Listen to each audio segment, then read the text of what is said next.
7월 20일 말씀 묵상하겠습니다. 함께 기도하겠습니다. 하나님, 우리가 절망과 낙심 가운데 있을 때에 하나님을 기억하게 하여 주시옵소서. 하나님이 창조주가 되시고 온 세상을 다스리시는 분임을 기억하게 하여 주시고, 우리가 하나님의 자녀임을, 우리가 하나님의 백성임을 기억하게 하여 주시옵소서. 예수님 이름으로 기도했습니다. 아멘. 오늘의 말씀은 이사야 44장 21절에서 45장 7절까지의 말씀입니다. 말씀을 함께 살펴보시기 전에 개인적으로 말씀을 꼭 읽으시고 묵상하는 시간 가지시기 바랍니다. 44장 21절입니다. 야곱아, 이스라엘아, 이 일을 기억하라. 너는 내 종이니라. 내가 너를 지었으니 너는 내 종이니라. 이스라엘아, 너는 나에게 잊혀지지 아니하리라. 라는 말씀으로 시작하고 있습니다. 그렇습니다. 이스라엘 백성은 하나님을 버리고 세상의 강대국을 의지하고 세상의 신들을 섬기기 위해서 하나님을 떠났습니다. 그리고 그들은 마침내 하나님의 심판으로 말미암아 바벨론의 포로로 잡혀가는 그런 운명에 처해 있었지요. 이렇게 암울하고 어두운 상황 가운데 있는 그들을 하나님은 구원하시기 원하셨습니다. 그들에게 허락하신 하나님의 심판은 그들을 죽이기 위함이 아니라 그들을 죄에서 정결케 하고 다시 회복시키고자 하는 하나님의 사랑의 마음이었지요. 이들이 절망적인 상황 가운데 낙심하여 있는 것을 하나님이 원하신 것은 아닙니다. 그래서 하나님은 그들에게 말씀합니다. 기억하라고 말씀합니다. 바로 이스라엘 백성들, 남유다 백성들이 하나님의 종이고 하나님이 그들을 창조하셨음을, 하나님이 그들을 선택하셨음을 기억하라고 말씀합니다. 그리고 설령 이스라엘 백성은 하나님을 잊었을지 몰라도 하나님께서는 결탄코 그들을 잊어버린 적이 없으신, 한 번도 마음에서 그들을 버린 적이 없으신 분이라고 말씀하면서 이것을 꼭 기억하라고 말하고 있습니다. 그렇습니다. 우리가 어떠한 절망적인 상황 가운데 있을 때 우리는 기억해야 될 것이 있습니다. 바로 하나님이 나의 창조주시고 내가 하나님의 자녀임을, 하나님의 백성임을 우리는 기억해야 합니다. 어떤 상황에서도 하나님은 우리를 버리지 아니하시고 우리를 잊어버리지 아니하시는 분이라는 것을 우리는 기억하고 그분의 품으로 돌아가야 합니다. 22절입니다. 내가 내 허물을 빽빽한 구름같이 내 죄를 안개같이 없이 하였으니 너는 내게로 돌아오라. 내가 너를 구속하였음이라 라고 말씀하고 있지요. 그렇습니다. 이 이스라엘 백성이 바벨론의 포로로 잡혀간 이유는 바벨론이 강대국이고 이스라엘 백성이 약속이기 때문은 아니었습니다. 바로 그들이 하나님을 떠난 죄를 지었기 때문에 하나님의 심판 아래 머물 수밖에 없었던 것이죠.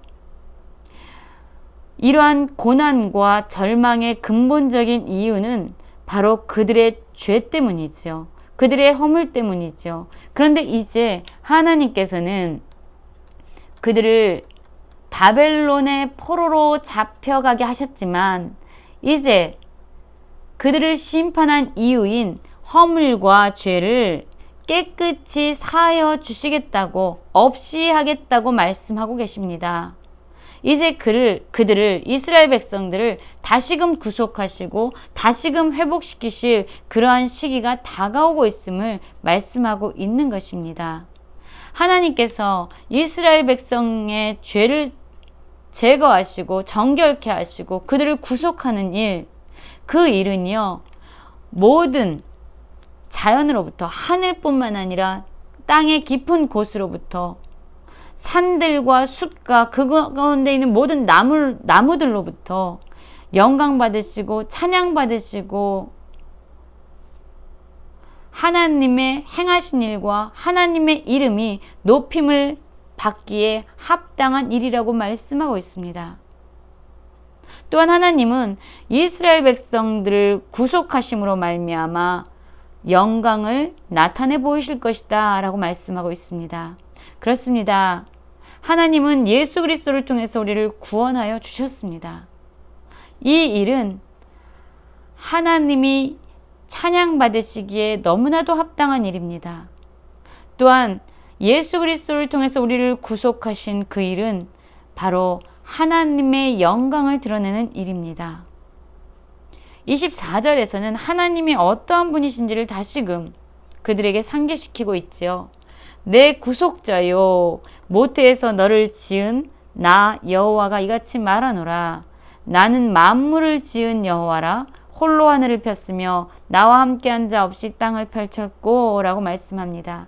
하나님은 온 세상을 창조하시고 우리를 창조하시고 또한 우리를 사망으로 인도하는 죄로부터 우리를 구속하신 분입니다. 또한 하나님은 어떤 분입니까? 25절입니다. 헛된 말을 하는 자들의 징표를 폐하며 점치는 자들을 미치게 하며 지혜로운 자들을 물리쳐 그들의 지식을 어리석게 하며 그의 종의 말을 세워주며 그의 사자들의 계획을 성취하게 하며 예루살렘에 대하여는 이르기를 거기에 사람이 살리라 하며 유다 성읍에 대하여는 중건될 것이라. 내가 그 황폐한 곳들을 복구하리라. 이렇게 말씀하고 있습니다. 하나님은 어떠한 분이십니까? 우상을 숭배하며 거짓과 헛된 말로 점치는 그러한 자들을 아무것도 아닌 것처럼 수치를 당하게 하고 그들을 어리석게 만드는 분이라고 말씀합니다. 그러나 하나님의 종들을 통해서 선포한 하나님의 말씀, 그리고 하나님의 사자들을 통해서 선포한 하나님의 계획은 신실하게 반드시 성취하시고 이루시는 분임을 말씀하고 있습니다. 그러면 하나님의 계획은 무엇입니까?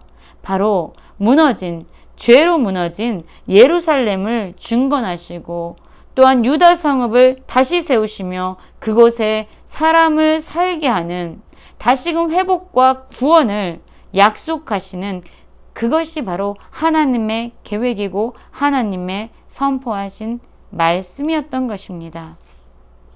그럼 이 하나님의 구원과 하나님의 회복의 사역을 위해서 하나님은 무엇을 계획하고 계시나요?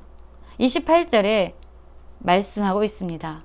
고레스에 대하여는 이르기를 내 목자라 그가 나의 모든 기쁨을 성취하리라 하며 예루살렘에 대하여는 이르기를 중건되리라 하며 성전에 대하여는 내 기초가 놓여지리라 하는 자니라. 이렇게 말씀하고 있습니다. 이 고레스는 바사왕, 페르시아의 왕입니다. BC 538년에 바벨론을 정복하고요. 이제 이 고레스에 의해서 바벨론 땅에 포로로 살고 있었던 이스라엘 백성들, 남유다 백성들을 자유케 하는 그러한 왕입니다. 그래서 이 고레스를 통해서 바벨론의 포로로 있었던 이스라엘 백성들은 다시금 예루살렘으로 돌아가서 그곳에 하나님의 성전을 재건하게 되지요. 바로 이것을 하나님은 계획하고 있는 것입니다. 이스라엘 백성을 세워서 그를 통해서 일하시는 것이 아니라 이방의 왕, 페르시아의 왕인 고레스를 통해서 하나님은 이스라엘 백성들을 구원하는 그 일을 계획하고 계십니다. 이것은 우리가 쉽게 생각할 수 없는 일입니다. 하나님의 계획입니다. 하나님의 계획은 우리의 생각으로 제한할 수 없고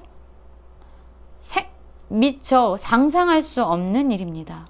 이방의 왕을 통해서 하나님의 백성을 구원하시고 하나님의 예루살렘 성전을 다시금 재건하시는 그 일을 계획하고 계시는 것입니다. 여호와께서 그에게 기름을 부으셨다고 말씀합니다. 또한 여호와께서 이 고레스를 통해서 전쟁하며 나아갈 때 열국이 그 앞에서 항복하게 하시겠다라고 말씀하고 있습니다. 그가 전쟁하는 모든 나라들의 문들은 닫히지 못해서 쉽게 고레스에 의해서 정복당하게 될 것이라고 말씀하고 있습니다. 또한 그가 쳐들어올 것을 무서워하면서 방어하는 모든 논문과 같은 방어시설은 아무것도 아닌 것처럼 부서질 것이다. 쇠빗장을 꺾어낼 것이다 라고 말씀하고 있습니다.